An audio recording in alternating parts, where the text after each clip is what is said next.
The San Diego sun beat down with relentless warmth, a stark contrast to the glacial cold settling in my chest.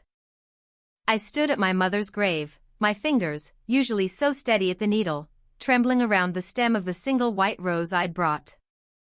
The black dress I wore, my own design, was a whisper of Italian silk against my skin, a creation so subtle in its luxury that its true value would be invisible to the uninitiated, especially to those standing nearby. "That dress looks so economical," Brianna's voice cut through the solemn quiet, amplified just enough for the small gathering to hear.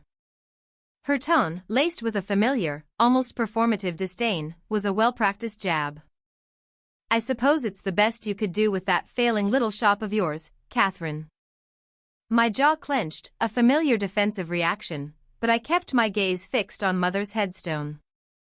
The polished granite, cool and steadfast, reflected the vast October sky, mirroring the stark contrast between the external brightness and the deep, spreading darkness in my soul.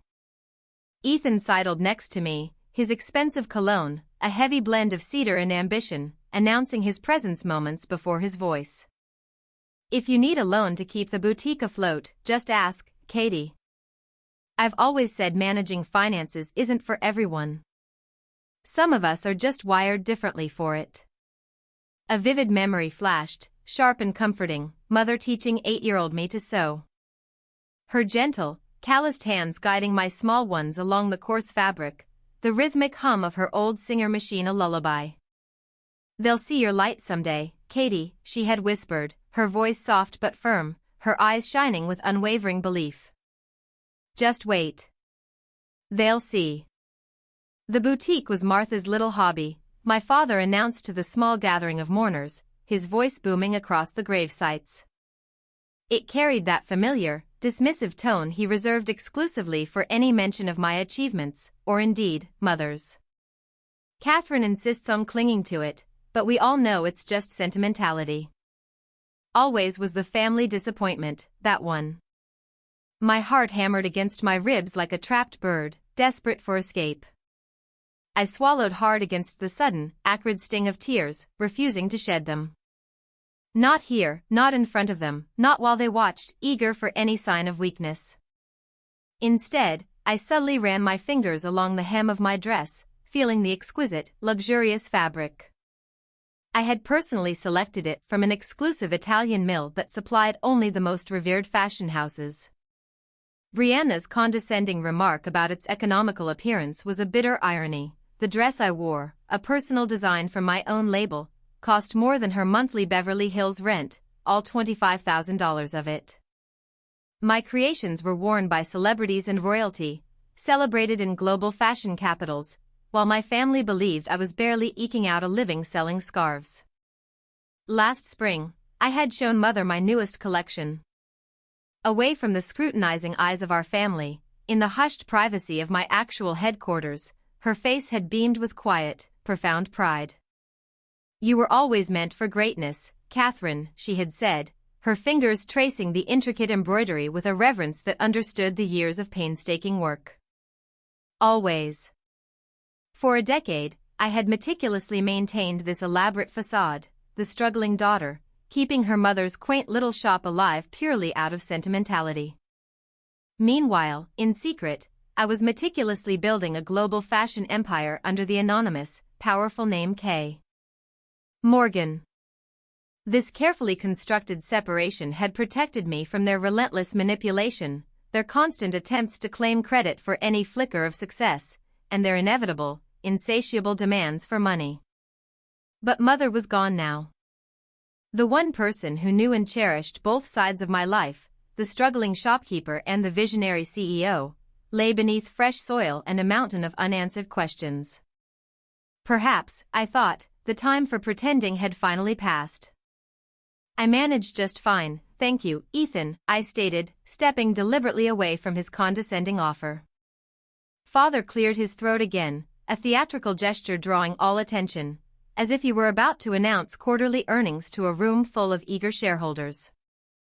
"About the boutique property," he began, his voice taking on a new, predatory edge, "I've already contacted a realtor. The location has excellent development potential, and the proceeds will benefit the whole family, of course." He delivered the line with an air of magnanimous leadership, as if he were doing us all a great favor. "Mother left the boutique to me," I said, my voice quiet but firm, carrying a steely resolve that surprised even myself. "It's not for sale." Their laughter, shrill and dismissive, rippled through the hallowed space of the cemetery, far too loud for this sacred ground, far too contemptuous for this moment of grief. Brianna's perfectly manicured hand patted my shoulder with theatrical sympathy, her touch feather-light and utterly devoid of genuine warmth. "Oh, Catherine, always so sentimental about that little store." The way she emphasized little store made it sound like a child's lemonade stand, trivial and utterly without consequence. "Dad knows what's best. The property is worth far more than whatever you're making selling homemade scarves." My father stepped closer, his imposing height suddenly more menacing, his shadow falling over me. He had perfected this practiced intimidation over decades of cutthroat business dealings. "We'll discuss this tomorrow at my house, 2 p.m., he stated, his tone brooking no argument. "Don't be difficult, Catherine." The implicit threat was clear, heavy in the humid air. They intended to take the one thing they thought I had, the one last connection to my mother they believed truly mattered to me. What they didn't know about my true life would fill libraries. "Miss Morgan." Eleanor's crisp, calm voice cut through the tension like a finely sharpened blade. She stood by the cemetery path, car keys in hand, her posture protective and immaculately professional. "Your conference call is scheduled in 30 minutes. Brianna snorted delicately, a sound of feigned amusement. "Still keeping Mother's shop assistant around, Catherine?" "How sweet, though I imagine she works for tips at this point." Eleanor said nothing, her dignified silence preserving the carefully guarded secret. She was actually my executive vice president, overseeing KM Atelier's operations in 12 countries. Her annual salary alone would make Brianna choke on her imported champagne. My father frowned, checking his expensive watch, a flicker of annoyance crossing his face. "Conference call about thread inventory?" His attempt at humor fell flat, even to his own ears, dissolving into the oppressive silence. I should leave now, I knew. Follow Eleanor to the waiting car, a discreetly armored sedan. Prepare for the actual call with my Tokyo team about the new flagship store opening in Ginza. Return to my real life, the one they knew nothing about. Instead, a different resolve solidified within me. "Eleanor, please reschedule the call." I met her gaze meaningfully, a silent communication passing between us. "I need you with me tonight." Eleanor's professional mask didn't slip, but I caught the faintest arch of her eyebrow, a fleeting spark of surprise at my deviation from our meticulously planned protocol. "Of course, Miss Morgan," she replied, her voice steady. "I'll take care of it immediately." My family watched this exchange with varying degrees of confusion and dismissal. They saw what they had always chosen to see: meet Catherine, the family disappointment, with her mother's part-time helper. Eleanor stepped forward, her hand briefly, almost imperceptibly, squeezing mine in understanding as she came to stand firmly beside me. "Tomorrow, they'll learn what I've built," I murmured under my breath, words meant only for her ears. My family, oblivious and already self-congratulatory, turned away, their voices fading as they began discussing dinner plans. It was as if we hadn't just buried my mother, as if they hadn't just brazenly threatened to seize what was rightfully mine. Their superficial chatter, punctuated by their casual disdain, drifted towards their expensive cars, vehicles purchased with borrowed money and homes refinanced to the brink of collapse. I remained at the grave, one hand still clutching the wilting white rose, the other now holding Eleanor's steady, unwavering presence beside me. The immense weight of a decade of carefully guarded secrets balanced precariously against the imminent, earth-shattering revelation of truth. Mother, in her profound wisdom, had known this day would come. She had prepared for it, meticulously. And now, I would too. Later that evening, the sprawling expanse of the San Diego harbor glittered under the setting sun, transformed into a sea of diamonds. As I stood at my penthouse window, 40 floors above the city, the same waters stretched towards the cemetery where we had laid Mother to rest that very morning. But from this elevated vantage point, grief felt different, less raw and all-consuming, more strategic, almost crystalline in its clarity. "Everything's organized as you requested, Miss Morgan," Eleanor said, her voice calm and efficient, placing several meticulously organized folders on my sleek glass desk. Her silver hair, caught in the sunset's orange glow, seemed to shimmer as she arranged them with the military precision that defined her every action. I ran my fingers along the embossed KM logo on the first folder, a silent acknowledgement of the empire it represented, before opening it. "Show me everything." Eleanor nodded, all business now, her expression unreadable. "Ethan first. He's under active SEC investigation for insider trading on the Westlake merger, leveraged 300% beyond his actual assets. If convicted, it's 7 years minimum, potentially more." The file before me contained a chilling paper trail, meticulously organized bank statements, damning credit reports, and a cascade of legal documents, all detailing my brother's precipitous collapse. "How much does he need?" I asked, my voice devoid of emotion, a practiced neutrality masking the cold realization of his hypocrisy. $850,000 for the defense team capable of getting the charges reduced to probation. I thought of his condescending offer at the cemetery, that casual, entitled suggestion that I needed his help. The irony was a bitter taste in my mouth. "Brianna, next," Eleanor continued, opening a crimson folder, its contents a stark contrast to its luxurious exterior. $9,500 monthly for the Beverly Hills rental. Credit cards maxed to their limits. Personal loans totaling $418,000. One missed payment away from eviction. The photographs inside depicted a different Brianna, at charity galas, champagne flute in hand, draped in what I knew were borrowed designer pieces, maintaining a facade of effortless affluence while her world crumbled around her in a mountain of debt. "And father?" Eleanor hesitated, an uncharacteristic pause that drew my attention. "Richard's portfolio collapsed after the Meridian investment. Foreclosure notices are on both coastal properties. He's been taking increasingly risky refinancing options for months. His financial advisor resigned last month, citing irreconcilable differences." I picked up the thickest folder, labeled Morgan Property Development, and spread its contents across my desk. Intricate land surveys, restrictive zoning applications, speculative developer proposals. "He's been plotting to sell the boutique property for years," I stated, the betrayal a fresh, sharp wind despite my long-held suspicions. 3 different developers over 5 years, Eleanor confirmed, her voice devoid of judgment. "He significantly accelerated efforts after your mother's diagnosis became terminal." My throat tightened, the words catching. "Waiting for her to die." "There's more." Eleanor slid her tablet across the desk. "Intercepted emails between your siblings from last week." I scrolled through the messages, a chilling chronicle of their collaborative deceit. They meticulously arranged how they would pressure me after the funeral, Ethan suggesting specific psychological tactics, Brianna volunteering to play the role of the concerned, sympathetic sister, Richard coordinating their entire predatory approach. "They've been undermining your lease renewal behind the scenes," Eleanor added, her voice a low hum of facts. "Brianna's contact at the city planning office has been actively helping delay permits for your boutique's supposed expansion."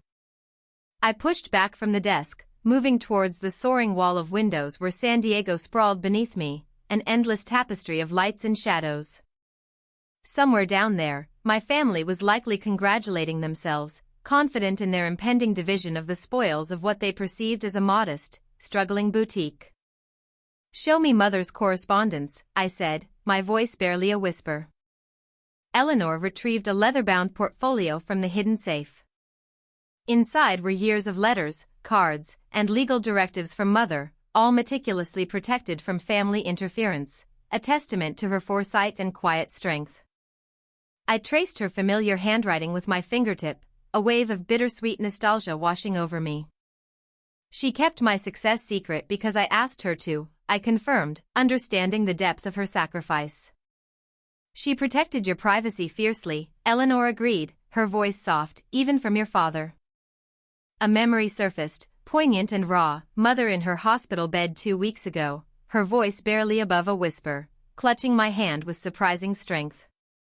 They never deserved to know, Katie. Never.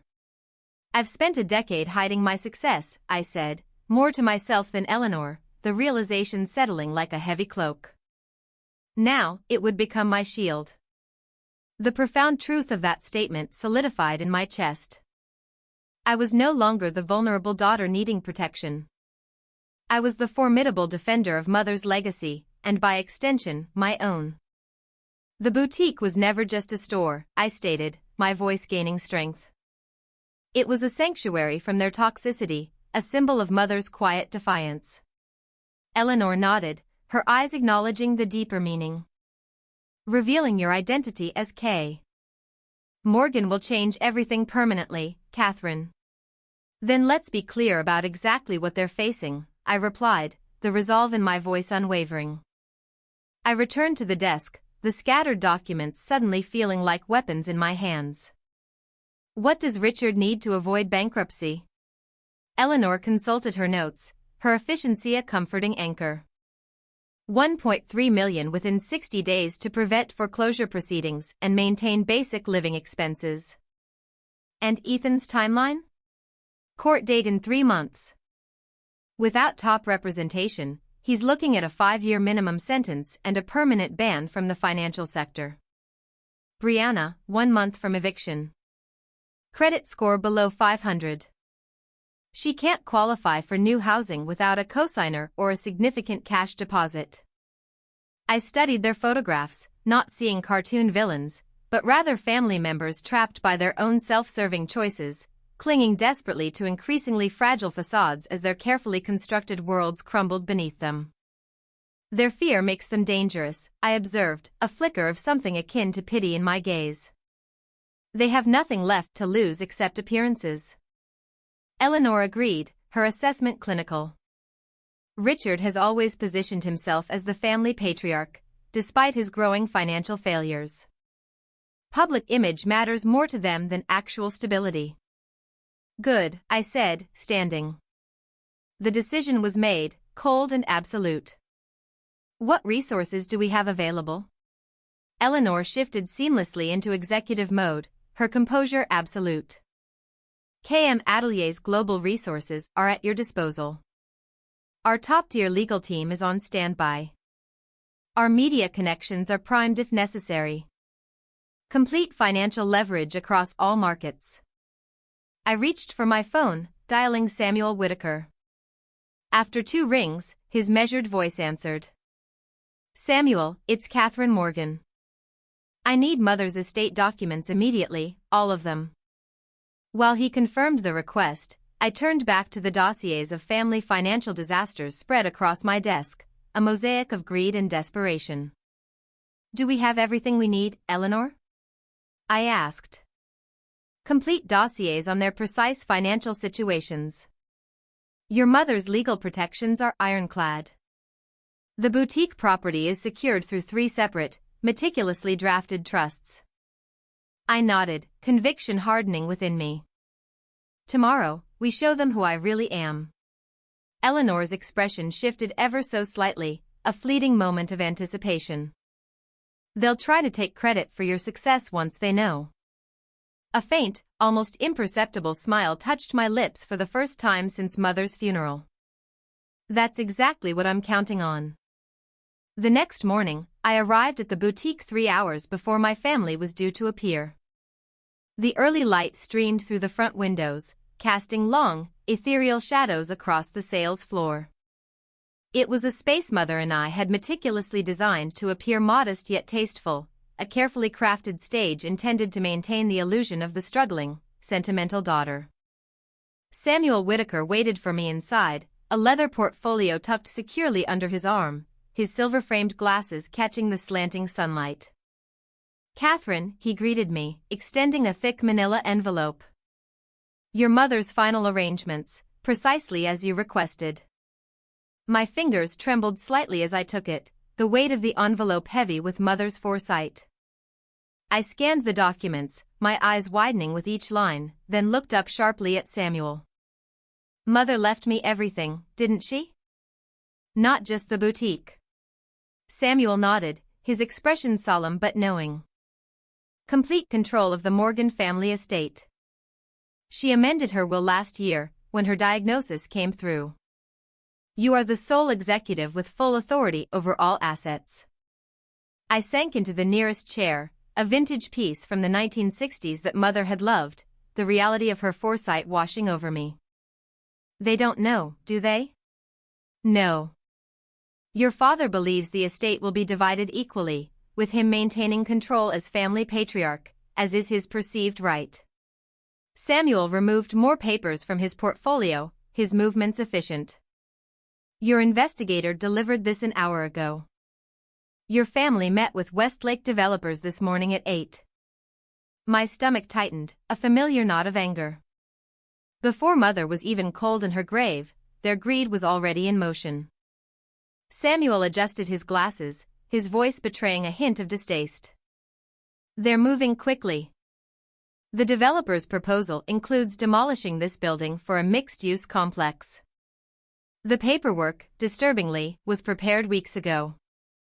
I stood, smoothing the lines of my charcoal pencil skirt, the fabric a comforting anchor against the storm brewing inside. They scheduled our meeting at Father's house, home field advantage, a psychological tactic he's always employed. Samuel confirmed, common in high-stakes negotiations. I walked to the window, watching a young woman outside admire the display of hand-stitched scarves. She had no idea the woman who created them commanded overseas production facilities on 3 continents. We're changing the location, I decided, turning back to Samuel, my voice resolute. The meeting happens here, at the boutique, not at his house. A soft, familiar knock at the back door interrupted us. Eleanor entered, carrying a sleek leather document case stamped boldly with the KM Atelier logo. The Tokyo team confirmed the flagship opening next month, she said, placing the case on the counter, and I brought the Volante acquisition papers. It became official yesterday. I raised an eyebrow, a flicker of satisfaction passing through me. This was the business news Father never bothered to read. Eleanor's lips curved upward slightly. Biggest fashion acquisition of the quarter. $2 billion, and you're the majority stakeholder. Show them who K. Morgan really is, Catherine, Samuel suggested, his usually neutral expression brightening with an almost childlike anticipation. I checked my watch. 2 hours until they arrive. Eleanor, call the office. I want Javier and the entire design team working here when my family walks in. Eleanor nodded, already typing on her phone with practiced speed. Full reveal. For the first time since Mother's funeral, I felt the corner of my mouth lift in what might have been a genuine smile. Every last detail. The boutique's transformation happened with military precision. 40 minutes later, the modest storefront remained intact, its charming, unpretentious facade concealing the extraordinary. But the back area, typically marked with a discreet employees-only sign, now revealed its true nature. A sleek glass door led to 35,000 square feet of state-of-the-art design headquarters, a vibrant hub of creativity and innovation. I walked through the expansive space, observing my most talented designers arranging their workstations with a quiet hum of efficiency. Mannequins, displaying exquisite pieces from next season's collection, lined the hallway, each one a testament to the artistry forged here. Awards, gleaming under the specialized lighting, and magazine covers featuring my work adorned walls that my family had never even known existed. Eleanor approached, tablet in hand, her expression unreadable. They're here earlier than expected, Miss Morgan. I straightened my shoulders, a sense of calm power settling over me. Perfect. Let them wait in the boutique for exactly 5 minutes. The surveillance monitor showed my family entering the front shop, their faces already pinched with impatience, their expressions a familiar mixture of self-importance and barely concealed disdain. Brianna immediately touched the fabric of a display dress, her lips curling in poorly disguised contempt, her judgment automatic and ill-informed. Ethan checked his watch repeatedly, his impatience a palpable energy, while father stood rigidly in the center of the room, hands clasped behind his back like a general surveying conquered, insignificant territory. "They have no idea," Eleanor murmured softly beside me, her voice tinged with a quiet satisfaction. "Time to educate them." I moved towards the glass door, pausing with my hand on the cool handle. 10 years of meticulously hiding my success, of enduring their condescension, of fiercely protecting myself from their inevitable attempts to claim credit or demand money, all of it culminated in the moment I would open this door. I pushed it open and walked into the boutique, into their carefully constructed illusion. "Thank you for coming," I said, my voice steady and clear, cutting through the strained silence. "If you'll follow me, we can discuss Mother's estate in my actual office." Confusion flickered across their faces, followed quickly by a dawning unease. I led them past the employees-only sign and through the gleaming glass doors. The reaction was immediate, almost visceral. Brianna's sharp, audible intake of breath, Ethan's faltering step, father's momentary, almost comical freeze, his air of authority suddenly dissolving into bewildered disbelief. "Miss Morgan, the Paris team needs your approval on the fabric selections," a young designer called out, holding out a tablet as we passed, his tone professional and deferential. "Thank you, Adrian." "Tell them the cerulean option for the fall collection," I replied without breaking stride, my response confident and precise, revealing a world they couldn't comprehend. Father's face darkened, a storm cloud gathering. "What is this, Catherine?" His voice was laced with a rising anger, his need for control palpable. I led them into my executive conference room, a breathtaking space where floor-to-ceiling windows offered a panoramic, unobstructed view of the San Diego skyline. Documents were arranged precisely at each sleek, polished seat, a tableau of meticulous preparation. "This," I said, gesturing for them to sit, my voice calm but unyielding, "is KM Atelier's West Coast headquarters, one of 12 facilities worldwide." "KM?" Brianna stared at the elegantly illuminated logo on the wall, her perfectly manicured hand flying to cover her suddenly agape mouth. "You're K. Morgan?"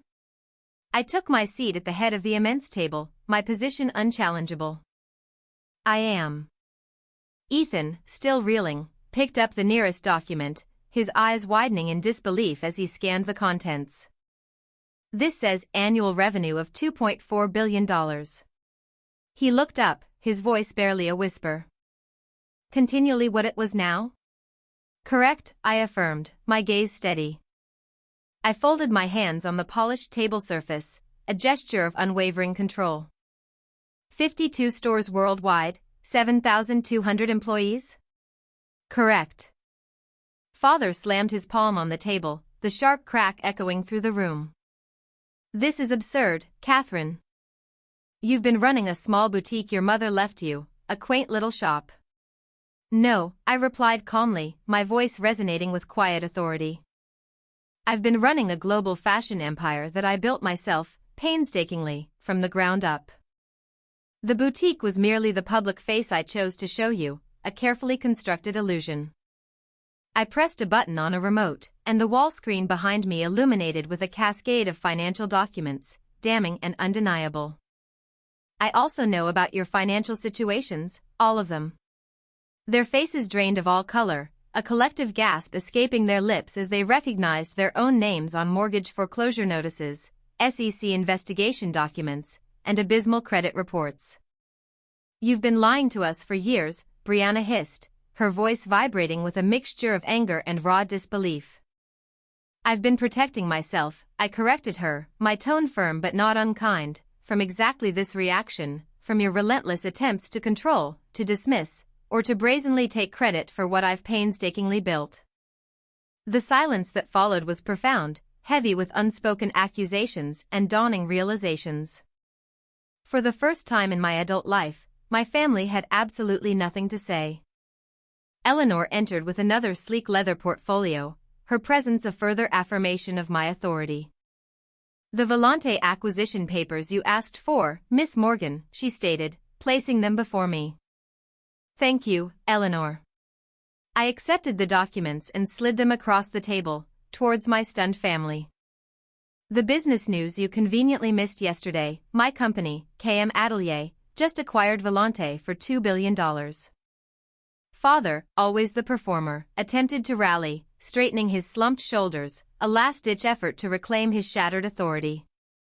"As your father, Catherine, I should have been informed about all this. I could have guided you, provided connections, helped you navigate such a complex deal." "No," I interrupted, my voice firm but devoid of malice.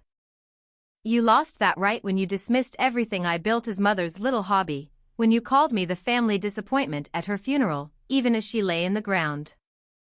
Samuel entered with another set of documents, adding to the growing mountain of evidence. "I've brought the estate paperwork, as requested, Miss Morgan." "Thank you, Samuel."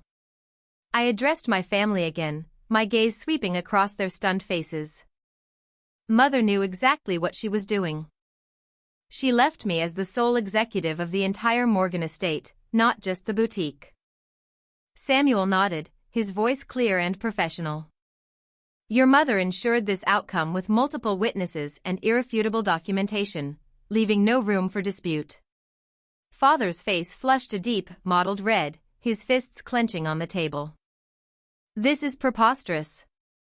I am the head of this family. I make the decisions about our legacy, not you." "Not anymore, Father," I said quietly, the words hanging in the air with chilling finality. "I'm willing to help you all, but only on my terms, and under my complete authority." Brianna and Ethan exchanged desperate, knowing glances, the crushing reality of their precarious financial situations finally sinking in. Their only salvation sat across the table, wearing a dress that cost more than their combined monthly expenses.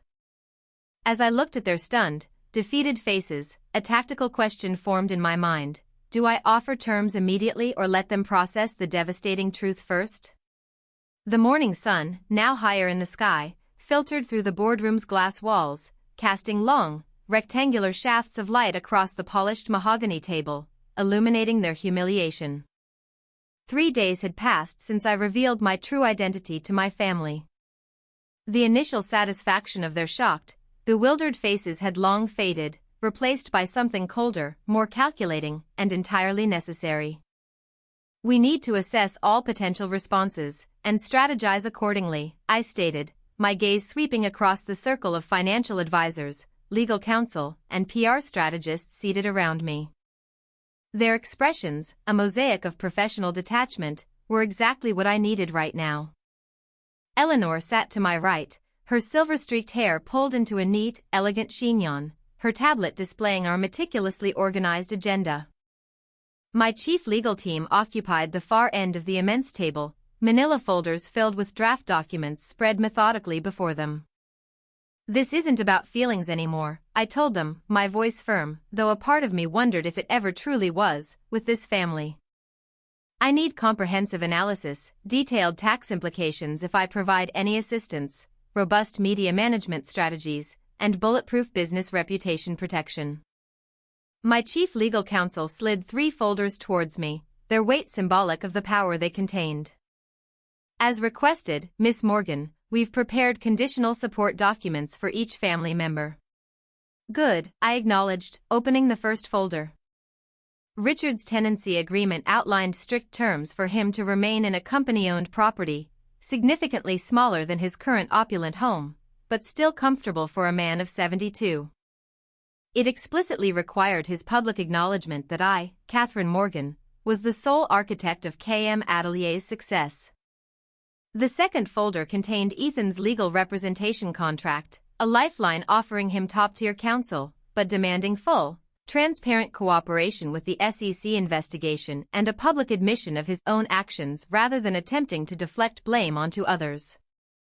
Brianna's employment offer sat in the third folder, a sales trainee position at $18 per hour at our accessory subsidiary, KM Accessories. No special treatment. Standard performance evaluations. She starts at the bottom. Eleanor studied my face, her eyes searching for any wavering in my resolve. They'll undoubtedly see any help as weakness they can exploit, Catherine. I closed the folders with a decisive snap, the sound echoing in the silent room. That's why every dollar, every opportunity, comes with ironclad accountability and explicit terms. The finance director raised concerns about inheritance tax implications, detailing complex scenarios.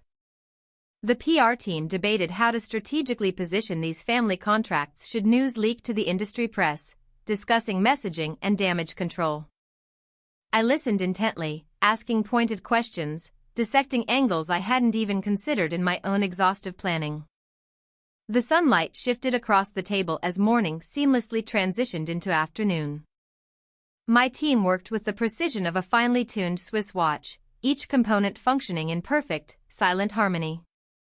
This, I realized, was precisely why KM Atelier dominated global markets, not just my innovative designs, but the extraordinary people I had carefully selected and empowered to execute our collective vision. Later, in the quiet sanctuary of my private office, Eleanor brought coffee and a fresh folder of documents detailing my family's activities since our explosive confrontation. Your father has consulted with 3 competing attorneys about contesting your mother's will, she reported, setting the ceramic cup beside my computer.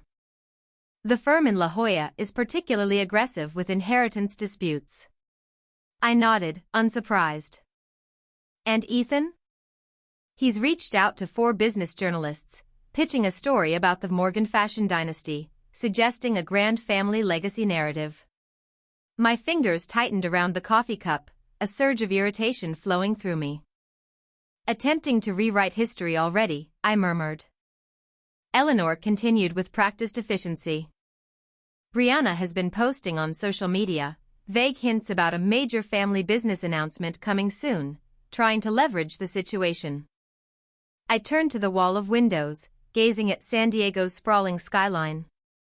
The horizon stretched beyond the shimmering harbor, vast and impossibly blue.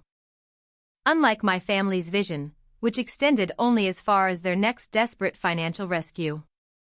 Have our PR team prepare contingency statements for each scenario, I instructed.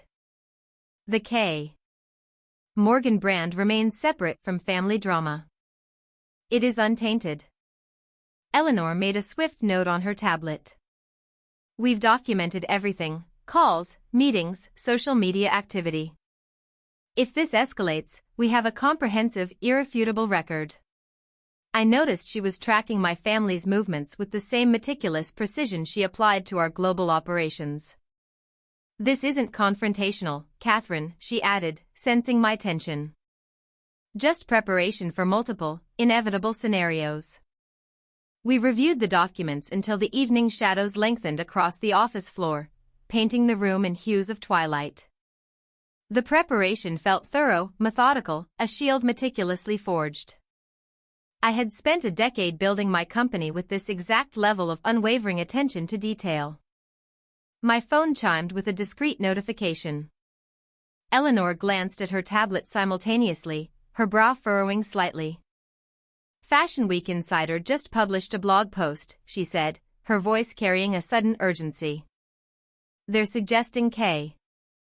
Morgan is actually Richard Morgan's creation, with you merely as the public face.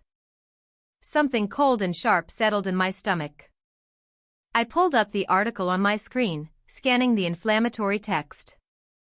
The anonymous industry source quoted within the article boldly claimed, Richard Morgan has been the creative force behind KM Atelier for years, a true visionary working behind the scenes. Brianna's friend, Melissa, had liked and shared it barely 10 minutes ago, Eleanor added, showing me the alarming social media activity. I pushed back from my desk, a raw surge of anger finally breaking through my carefully constructed calm. They had moved beyond targeting my inheritance, they were now directly attacking my professional identity, my life's work, attempting to erase my very existence as a creative force. I expected financial manipulation, I said, my voice tight with suppressed rage. But this is different. They're trying to take credit for everything I've built, to steal my legacy. Eleanor nodded, her understanding of the escalation absolute. They're more strategic and ruthless than we anticipated, Catherine. The stakes have risen far beyond a simple inheritance dispute. Now, my professional reputation, the entire empire I've spent a decade meticulously creating, is at severe risk. I stood abruptly, the decision crystallizing within me. They're not taking what I built. My voice sounded different, even to my own ears, resolute, unbending, charged with a new, fierce determination. Time for phase 2. For days later, I finalized the last, critical details with my legal team. The conference room was silent, save for the occasional, rustling turn of a page. The morning light streamed through the floor-to-ceiling windows, illuminating the vast San Diego skyline beyond. Each contract, meticulously drafted, addressed their specific vulnerabilities, leaving no room for negotiation or evasion.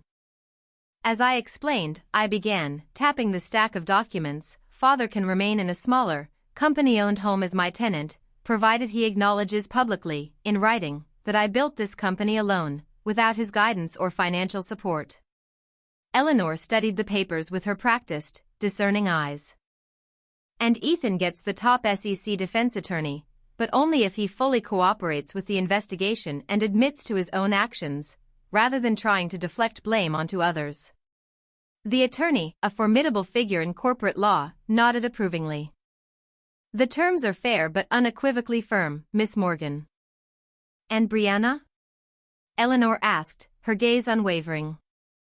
I slid forward the third contract, a sales trainee position at our Beverly Hills subsidiary, $18 an hour, standard performance evaluations, no special treatment, no nepotism.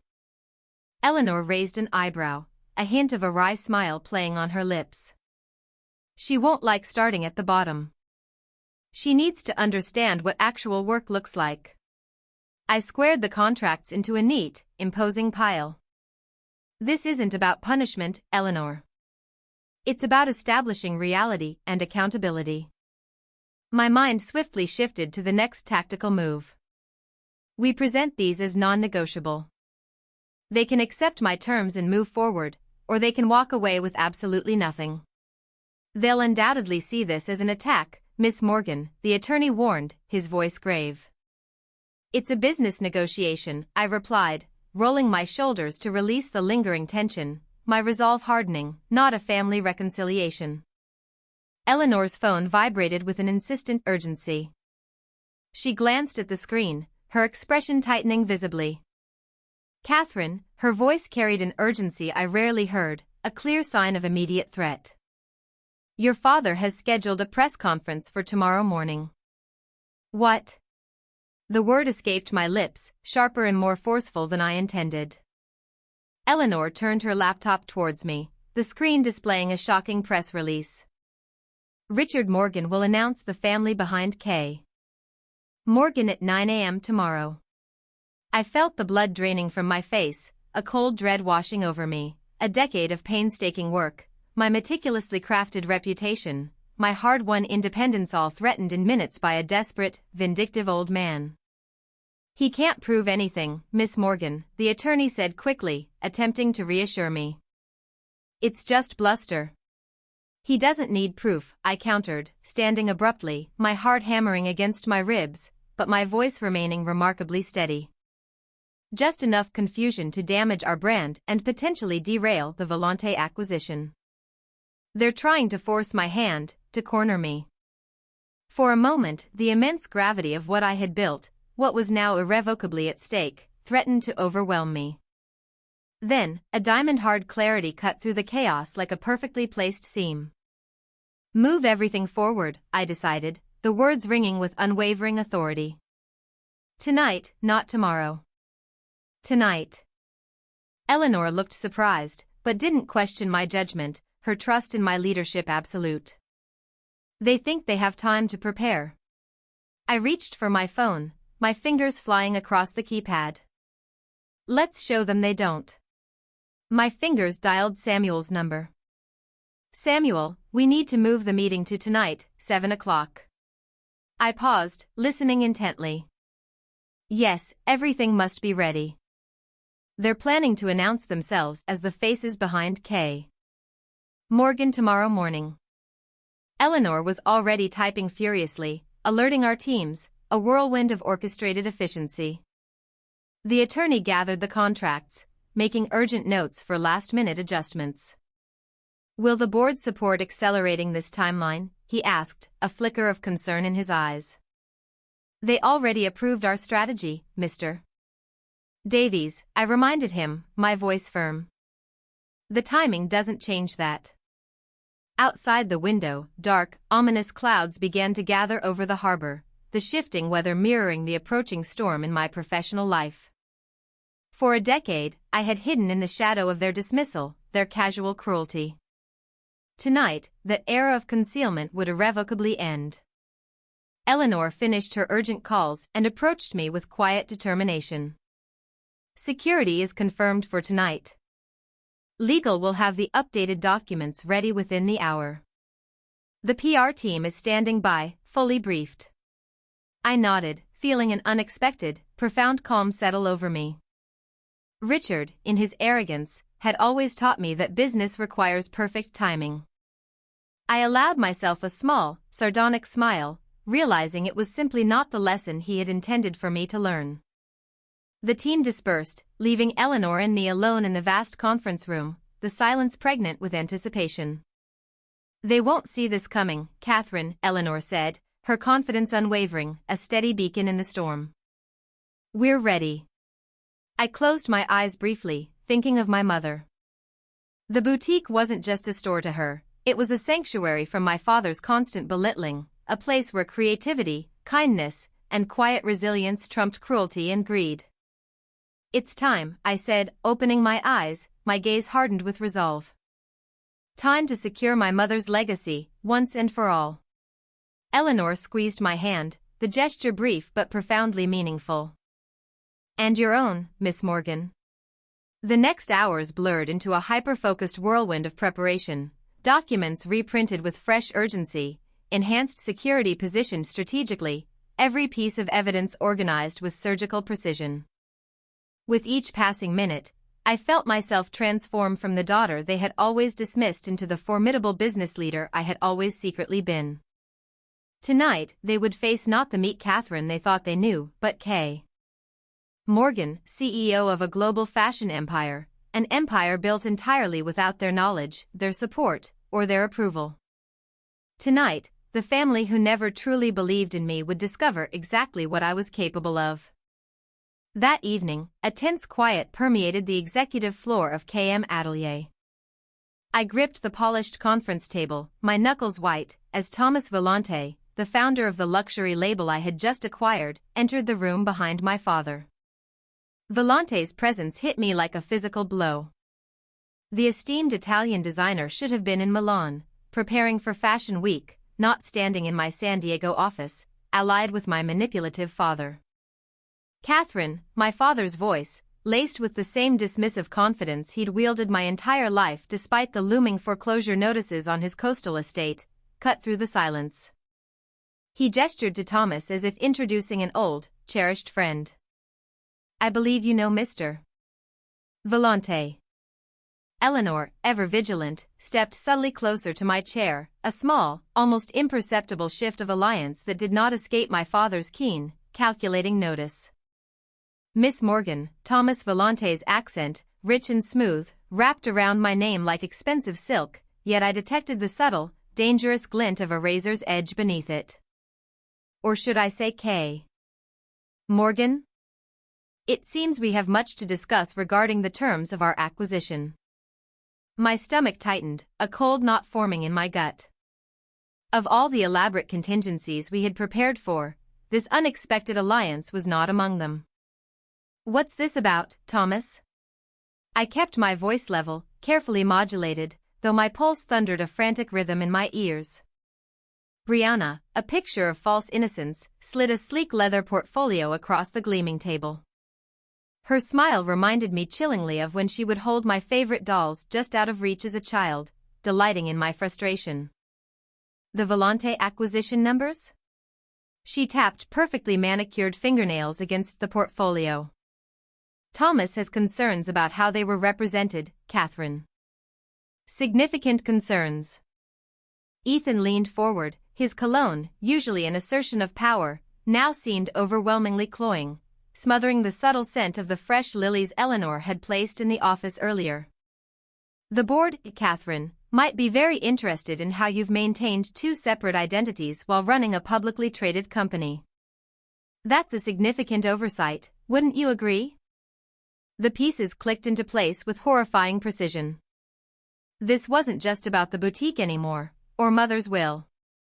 They had found the one pressure point I hadn't anticipated, a carefully aimed dagger at the heart of my empire. Thomas opened the portfolio, revealing spreadsheets I instantly recognized from our highly confidential acquisition negotiations.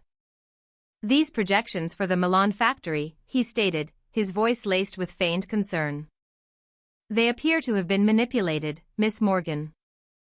My father stood taller, a triumphant, almost predatory gleam flashing across his face. We're giving you one chance, Catherine.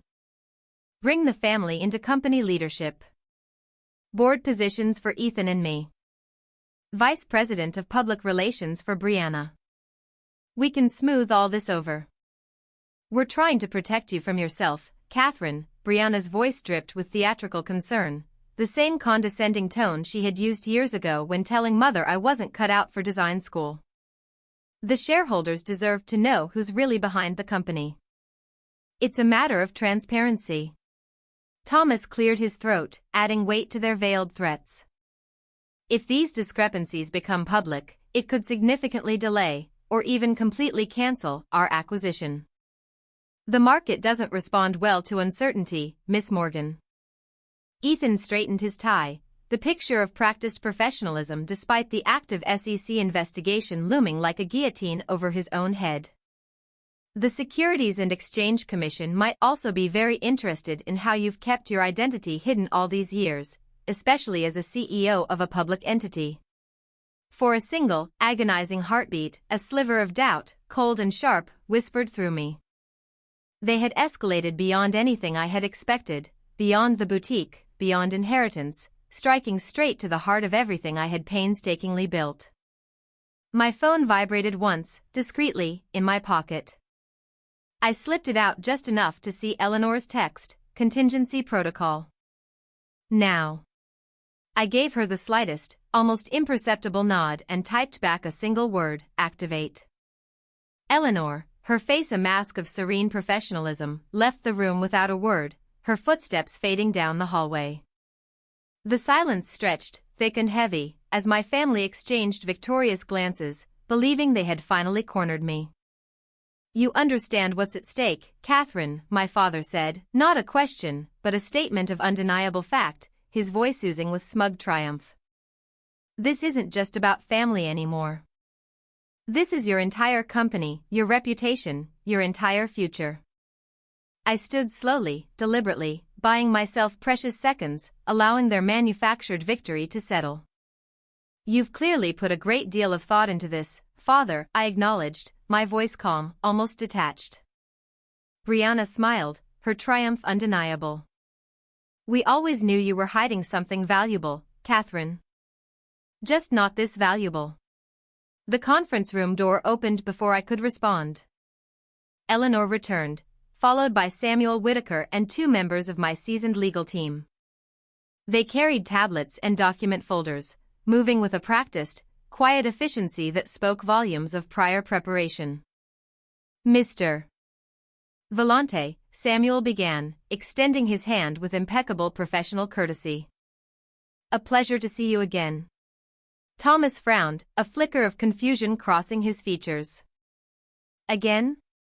Samuel placed a document directly in front of him, your signed acknowledgement of Catherine Morgan's identity as K. Morgan, dated prior to acquisition negotiations, notarized and witnessed by your own legal counsel, Mr. Volante. Color drained from Thomas's face as he stared at his own undeniable signature, the carefully constructed facade of their alliance crumbling before his eyes. Eleanor connected her tablet to the room's display screen, her fingers flying across the surface. Shall I play the recorded conversation from yesterday evening, the one where Mr. Richard Morgan offered you 10% of his proposed board compensation in exchange for your support today? My father's posture stiffened, his eyes darting frantically between Eleanor and the screen. You've been recording us, he sputtered, his voice cracking. Not you specifically, father, I replied, finding my voice strengthened by their collective shock and dismay. We record all calls related to acquisitions as standard practice for due diligence and legal protection. Thomas called our acquisition team yesterday. Standard protocol flagged certain keywords for review, triggering the recording. The legal team, now in motion, distributed thick, heavy document packages to each family member. The sheer weight of the folders seemed to physically push Brianna back into her seat. These are your options, I explained, watching their expressions shift from triumphant smugness to dawning uncertainty, then to outright fear. Every scenario we had anticipated, every potential attack they might launch, was meticulously laid out with appropriate, devastating responses, all documented and legally binding. Eleanor tapped her tablet, changing the display to show complex organizational charts. This is what happens if you contest the acquisition, Mr. Volante. This is what happens if you approach the SEC, Ethan. This is what happens if you call a press conference, father. Samuel stepped forward, his voice clear and authoritative. And these are the comprehensive, non-negotiable terms Miss Morgan is prepared to offer, should you choose cooperation and financial solvency instead of confrontation and inevitable ruin. I watched understanding dawn across their faces, the crushing realization that I had been planning for this exact moment as methodically, and with vastly greater resources, as they had. You have 1 hour to decide, I told them, gathering my notes and standing, my command absolute. My terms are final. I have an emergency board meeting to attend. You're leaving us here? Ethan's voice, stripped of its usual condescending edge, was tinged with genuine disbelief and fear. Eleanor will answer any questions you have. Samuel will confirm the legality and binding nature of all these documents. I paused at the door, turning back to face them one last time. If you reject these terms, I am prepared to cut all ties permanently, financially and personally. Thomas Volante, his face pale, approached me, his expression now one of grim resignation. The acquisition will proceed as planned, Miss Morgan, I assured him, my voice calm but firm, provided there are no further complications or attempts at sabotage. As I walked out, the conference room door swinging shut behind me, Eleanor's voice carried clearly, Miss Morgan won't negotiate further. Those terms are final, take them or leave them. Samuel added, his voice equally unyielding, these documents are binding once signed. I strongly recommend you read them carefully, very carefully. The boardroom door clicked shut, sealing them in their moment of reckoning, and for the first time since Mother's funeral, I took a full, unburdened deep breath. The stakes had never been higher, but neither had my unwavering resolve.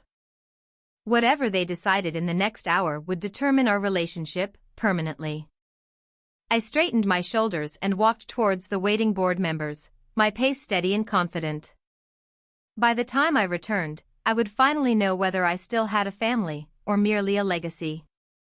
10 minutes later, I returned to the executive floor, the rhythmic click of my heels striking a steady, confident beat against the polished marble. The sound announced my presence, a silent herald, before I rounded the corner into the conference room where my family waited, the weighty contracts spread before them. They fell silent as I entered, their faces etched with a mixture of simmering resentment and dawning desperation. Richard stood at the floor-to-ceiling window, silhouetted against the vibrant San Diego skyline, his shoulders rigid, stiff with the pride that had defined him for decades. Brianna perched precariously on the edge of a leather chair, her phone clutched tightly in her perfectly manicured hands, her gaze darting nervously. Ethan paced near the door, his usual arrogant smirk replaced by a tightness around his eyes that betrayed his profound fear. Behind me, board members and key employees filed in quietly, positioning themselves along the wall. This final confrontation would have witnesses, professionals who had respected me for years, while my family had dismissed me for just as long. "Have you reached a decision?" I asked, placing my hands flat on the polished table, my voice resonating with quiet authority. "This is ridiculous, Catherine." Richard turned slowly from the window, his voice carrying the authoritative, dismissive tone he had wielded my entire life. "These terms are insulting. I built this family. I gave you everything, everything." My laugh came out sharper than I intended, a sudden, almost involuntary release of years of frustration. "You gave me criticism, Father. You gave me doubt, and you gave me constant dismissal. Mother, however, gave me unwavering belief." Richard's face hardened, his jaw clenching. "Your mother would want you to forgive family, Catherine. She valued loyalty above all else, above everything." The words landed like a physical blow, invoking mother's memory as his final, most potent manipulation. For a moment, the old, familiar guilt, a ghost from my childhood, rose in my chest. The practiced response of a life to acquiesce, to keep the peace at any cost fluttered at the edges of my resolve. Then I remembered the letters. "Mother knew exactly who you were, Father." I opened the sleek leather portfolio Eleanor had handed me moments before I entered, its contents a silent, devastating testament. "That's precisely why she protected me from you, for all these years." I removed a thick stack of letters, carefully bound with faded blue ribbon. Mother's elegant cursive handwriting flowed across the aged paper, each word a testament to her quiet strength. I placed them deliberately on the table and slid them towards Richard. Mother meticulously documented everything, every dismissive comment, every insidious attempt to undermine my business, every conversation where you openly planned to rescue me from my little hobby once she was gone. Ethan stopped pacing abruptly, his eyes wide. "You're bluffing, Catherine." "Page 16? What's on page 16? I didn't take my eyes off Richard. "That would be the night you casually suggested selling my boutique space to cover your impending SEC legal fees, Ethan, long before Mother passed." Brianna, a sudden tremor in her hands, rushed forward to grab the incriminating letters, but Eleanor, with a fluid, protective movement, stepped forward and placed another thick folder directly on the table. "Miss Morgan asked me to keep detailed records as well," Eleanor said, her voice carrying the quiet, unwavering authority of someone who had witnessed decades of insidious family manipulation. "Every phone call where you disparaged Catherine's abilities, Brianna, every underhanded attempt to contact her landlord about breaking her lease." Richard's face flushed a deep, mottled red, his eyes darting frantically. "This is a business meeting, Catherine, not a therapy session. Your emotional grievances aren't relevant to entirely relevant, Richard," said Thomas Vellante, stepping into the room, his voice cutting through the tension like a rapier. My heart stuttered. Thomas's presence had been Richard's trump card, the founder of the luxury label I had just acquired, the man my father had tried so desperately to manipulate into threatening my company's stability. Richard's expression shifted instantly from anger to a fleeting, smug satisfaction, believing Thomas was still on his side. "Thomas understands what's truly at stake here, Catherine." "I certainly do, Richard."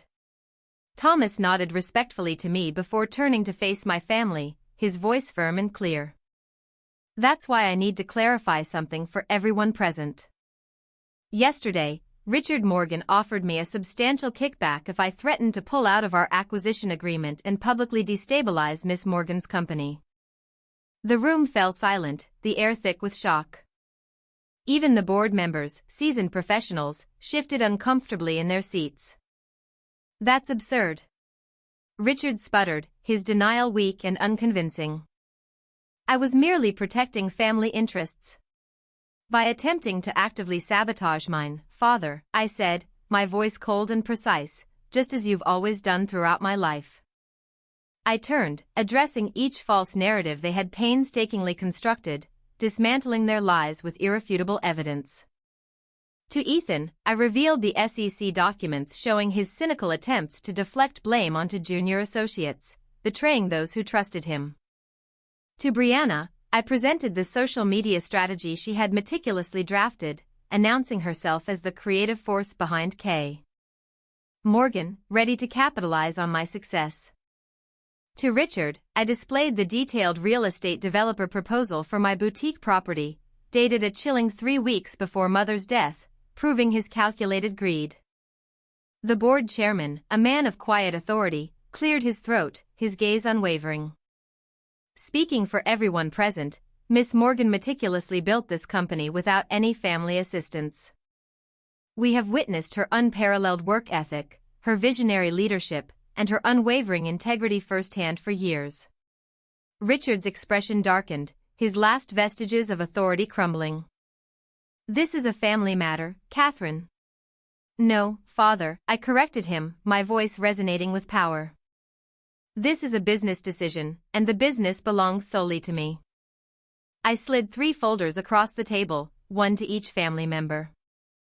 Sign these contracts now, and accept my terms, or leave this room with absolutely nothing. The atmosphere in the room shifted dramatically. The temporary victory of my initial revelation at the boutique paled in comparison to this moment. This wasn't temporary, this was permanent. Ethan broke first.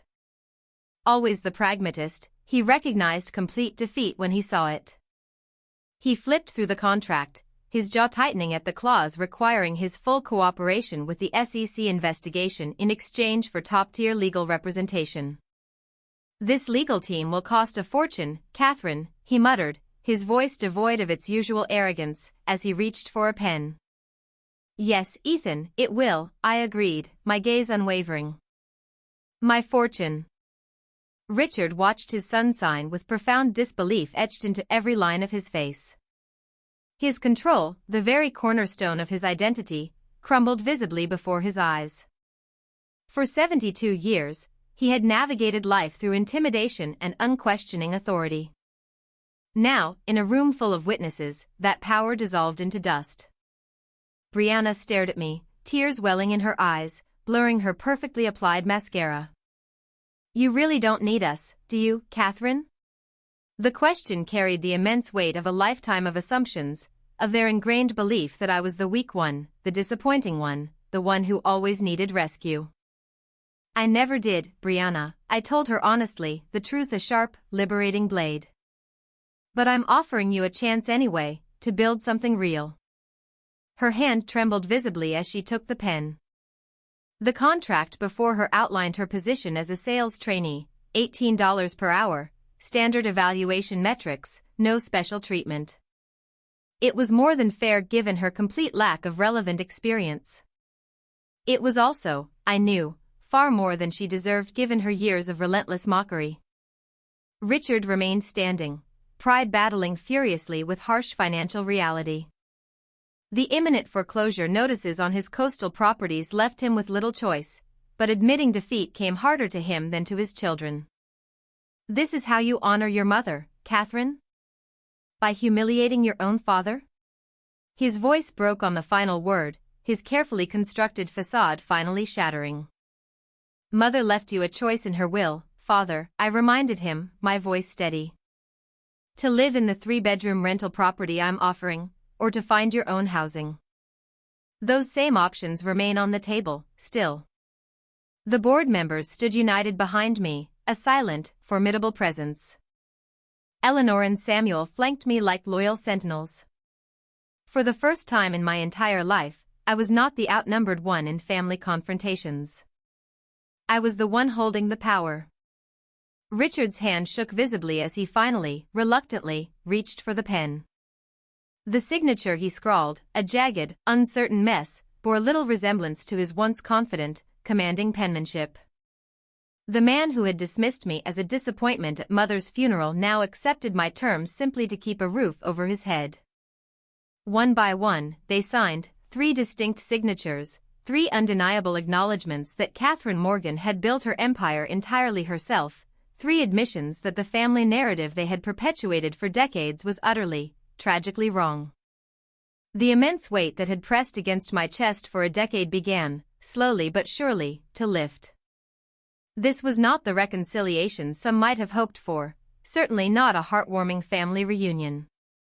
But it was the profound, necessary resolution I had needed, deeply and desperately. "I'll have copies sent to your respective addresses tomorrow," Samuel said, collecting the signed contracts, their ink still fresh. "Is that all?" Richard asked, his voice hollow, defeated. "That's all, Father," I confirmed. The terms were clear, unequivocal. "Richard, you'll have access to the rental property starting tomorrow morning. Ethan, the legal team will contact you Monday to begin your defense. Brianna, orientation for your sales training begins next week." They stood to leave, diminished in ways that had nothing to do with their financial circumstances. Their facades had crumbled, revealing the raw, unvarnished truth I had always known but never dared to fully acknowledge. Their power over me had existed only because, for too long, I had allowed it. As they filed out, their shoulders slumped, Eleanor stepped to my side, her hand resting briefly on my arm. "Your mother," she murmured, her eyes shining with unshed tears, "would be so incredibly proud of your strength, Catherine." I watched my family, my blood relations, walk away. They were not defeated enemies, they were simply people who must now, finally, face the long-overdue consequences of their own choices. "This isn't revenge, Eleanor," I said quietly, the distinction profoundly important. "It's boundaries." The difference mattered deeply. Revenge seeks to hurt, boundaries, I now understood, seek to protect, to define, and to heal. I had spent too long hiding my success, believing that true protection required absolute secrecy. Now, standing firm and unyielding in my truth, I finally understood that true protection came from embracing my full, authentic self, without apology or reservation. The conference room emptied, until only Eleanor and I remained.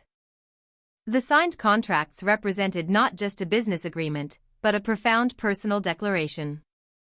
I was Catherine Morgan, founder and CEO of KM Atelier, the visionary leader, and the daughter of Martha Morgan.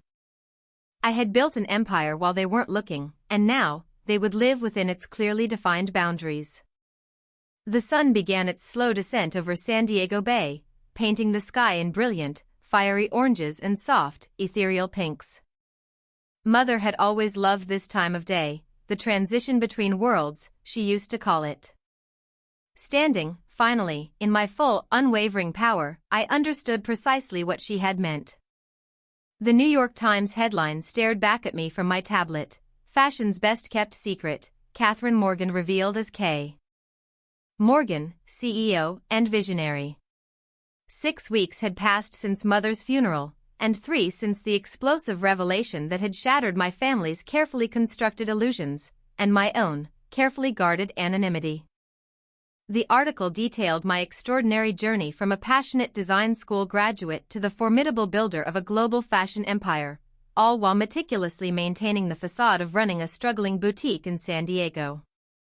"The comment section is overwhelmingly positive, Miss Morgan," Eleanor said, sliding a comprehensive sales report across my desk. "Web traffic is up 45% since the article broke. Instagram followers doubled overnight." I nodded, still processing this exhilarating new reality where I was seen, truly seen, after a decade of carefully chosen shadows. "Any word from Richard?" "Your father's settled into the Coronado condo, as per the agreement. Interestingly, he donated most of his furniture to that veterans' housing project." Eleanor's expression softened slightly, a rare glimpse of warmth. "He called yesterday, actually asked if you'd mind if he volunteered at that retirement community's design program." This surprised me, a genuine flicker of hope. "The one teaching seniors to make their own clothing modifications?" "The very same." Eleanor checked her notes.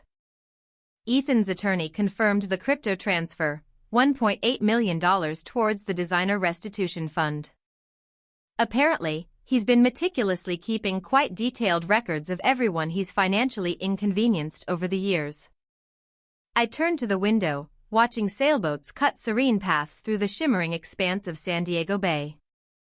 And Brianna completed her first week of sales training, Miss Morgan. She argued with her supervisor twice, as expected, then shocked everyone by staying late on Friday to completely reorganize the accessory display. Her manager says she has an unexpected, almost intuitive talent for customer relations. 10 years of hiding, of meticulously building walls between my success and my family's destructive tendencies, had dissolved in a single, earth-shattering afternoon. Now, we were all navigating something entirely new, a relationship, however fragile, based on the raw, unvarnished truth rather than carefully constructed illusion. The foundation paperwork is ready for your signature, Catherine. Eleanor placed the elegant folder before me, the Martha Morgan Fund for Emerging Designers. I signed without hesitation, my hand steady. This felt profoundly right, redirecting the intense media attention towards something beyond family drama, transforming a personal revelation into a powerful opportunity for others. I spent a decade hiding, I told Eleanor, capping my pen, a sense of profound liberation washing over me. Now I'm seen, truly seen. But this, Eleanor, isn't about me anymore. It's about what we can build, together. 6 months later, I stood center stage at the International Design Awards, the glittering spotlights no longer making me flinch or seek the comforting shadows. I wore Mother's vintage dress, a cherished piece I had meticulously redesigned with subtle, elegant contemporary elements, a beautiful fusion of past and present. It is my profound honor to present this year's Breakthrough Designer Award, I said into the microphone, my voice carrying confidently through the packed, hushed ballroom, resonant with newfound authority. The contrast with the trembling woman who had stood at Mother's grave, clutching a single white rose, could not have been more stark. That day in the cemetery, my family had dismissed everything I had painstakingly built. Tonight, I commanded the rapt attention of an entire industry that profoundly respected what I had created. Richard sat at a table near the stage, impeccably dressed in a suit that fit his new, leaner frame. He nodded slightly when our eyes met, a flicker of genuine respect in his gaze. No longer the towering figure demanding unquestioning compliance, he had found an unexpected, quiet purpose, teaching retired craftspeople to adapt clothing for mobility challenges at the local community center. Ethan sat beside him, reviewing notes for tomorrow's mentoring session with young, aspiring designers on contract negotiation and intellectual property protection, his once predatory legal expertise now redirected towards safeguarding vulnerable talent rather than exploiting it. And there was Brianna, radiant in a dress from our new, highly successful affordable line, a collection she had genuinely helped develop, speaking animatedly with a group of international buyers. Her natural, intuitive talent for connecting with people had earned her a well-deserved, genuine promotion to regional sales director, not through nepotism, but through sheer, undeniable achievement. The Volante integration exceeds all projections, Miss Morgan, Eleanor whispered, a soft, satisfied hum in her voice, as I returned to our table after presenting the award. And the educational initiative for young artisans launches next month, fully funded. I squeezed her hand in silent gratitude. Eleanor, my unwavering confidant, the one constant through all of this tumultuous transformation. When Mother's cherished design journals were finally published last month, with my personal introduction, I understood, with profound clarity, why she had kept my secret all those years. It wasn't to hide my light, as I had once thought.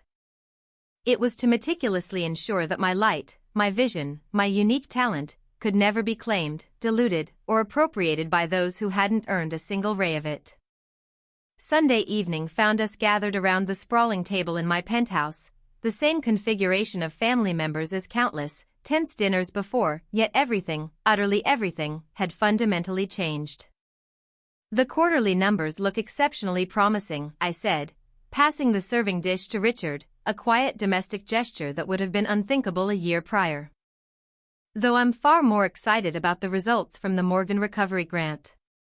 3 deserving designers have already been pulled back from the brink of bankruptcy, thanks to the fund, Eleanor added, her voice reflecting her characteristic efficiency and quiet pride.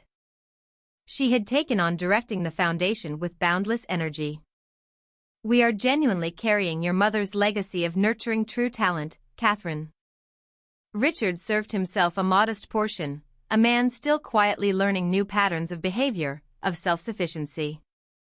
I've been thinking about Martha's first sewing machine, he mused, his voice softened by reflection, the antique singer with the beautiful gold detailing. It should really be displayed somewhere prominent, where people can appreciate its profound significance.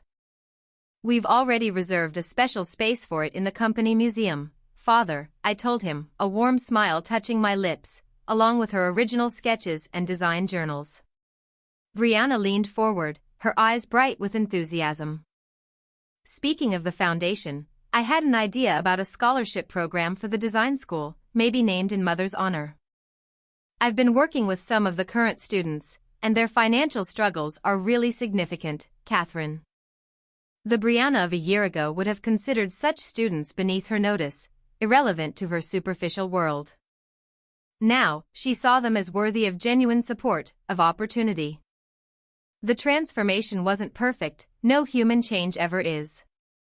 We all carried our histories, our scars, but it was profoundly genuine, a testament to the power of truth. Ethan, too, discussed the importance of legal protections for young designers, his knowledge now a carefully wielded shield for the vulnerable rather than a weapon of exploitation. For the first time, I recognized my brother's sharp intelligence without the ever-present shadow of manipulation. As dinner concluded, I stood at the window overlooking the twinkling lights of San Diego, the same city where we had buried Mother nearly a year ago. The family that had gathered then, cloaked in their self-serving illusions, bore little resemblance to the people sitting, finally, truly present, in my living room now. Success isn't merely what you own or control, or how vast your empire is, I said, turning back to them, my voice filled with conviction. It's the integrity you maintain, the unwavering truth you live, while meticulously building it. Eleanor raised her glass slightly, a quiet toast. And the invaluable people you help along the way, Catherine. I touched the locket, warm against my skin, containing a single, fragile thread from Mother's very first sewing project. The greatest legacy isn't ultimately what we build, or how much wealth we accumulate, I said, my voice rich with understanding, but how we empower others to build their own dreams, to find their own light. Mother understood that, deeply and profoundly. And now, finally, truly, so do I. And, remarkably, so, too, did my family.